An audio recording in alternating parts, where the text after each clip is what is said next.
ବୁଲନ୍ତୁ କିଏ ମନା କଲା ଗତ ଥର ବୁଲି ନଥିଲେ କି ବୁଲିଲା ଥର କଣ ହେଲା ତେଣୁ ଆମର କାହା କିଛି କହିବାର ନାହିଁ ସିଏ ଯେ ଯାହା ବୁଲନ୍ତୁ କଣ କିଏ କହୁଛନ୍ତି ଆମେ କାହା ବିରୁଦ୍ଧରେ କହିବା ଚେଷ୍ଟା କରୁ କିଛି ଅସୁବିଧା ନାହିଁ କିଛି ଓଡ଼ିଶାରେ କଣ ପ୍ରଭାବ ପଡେ ଆପଣ କଥା କହୁନାହାନ୍ତି ଆପଣଙ୍କୁ ଲାଗୁଛି ଏଠି କେହି ବି ଆସିଲେ କିଛି ପ୍ରଭାବ ପଡିବ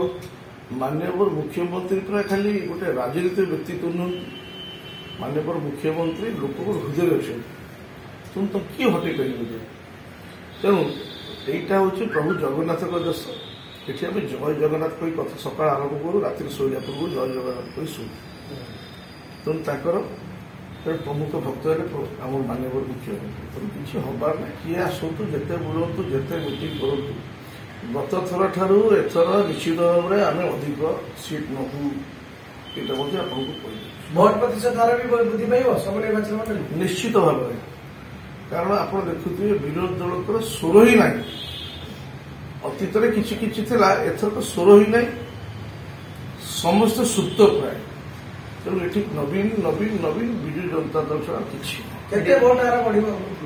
ଆଜ୍ଞା ଭୋଟ ହାର ବଢିବ ନିଶ୍ଚିତ ଭାବରେ ଗତ ଥର ଅପେକ୍ଷା ଆଶା ବିଶ୍ୱାସ କାରଣ ଯେତିକି କାମ କରାଯାଇଛି କୋଭିଡ ପିରିୟଡରେ